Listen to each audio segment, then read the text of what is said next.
आपने alternate medicine की विद्या book से प्राप्त कर ली हो, लेकिन जब तक ध्यान नहीं करेंगे तब तक आपके भीतर वो हीलिंग पावर पैदा नहीं होगी।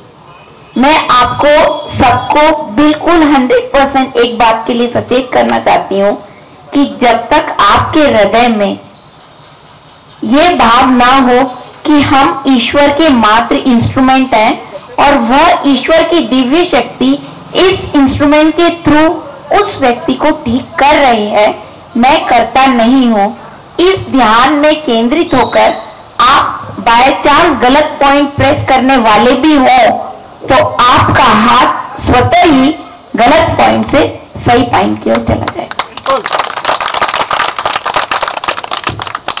नंबर 1 चीज, इस बात को हमेशा ध्यान रखना।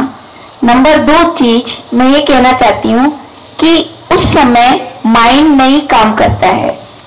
माइंड एक छोटी सी स्केल के बराबर है। छोटी सी स्केल से आप पृथ्वी का रेडियस नहीं नाप सकते, व्यास को नहीं नाप सकते।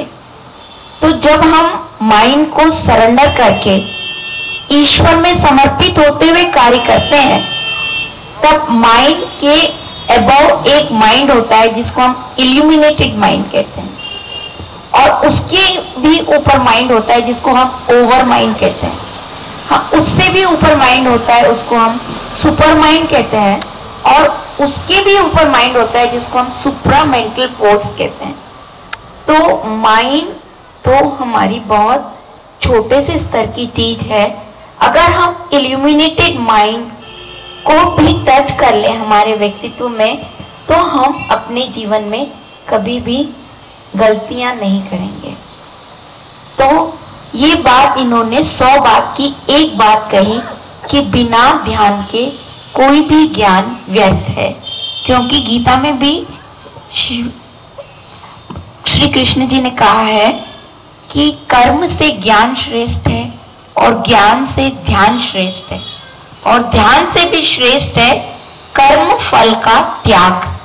तो जब कोई भी मरीज हमसे हमारे द्वारा, करता तो ईश्वर ही है, सही हो जाए तो तुरंत उसके फल को ईश्वर के चरणों में समर्पित कर देना। आपकी हार कभी नहीं होगी। All the best. Thank you.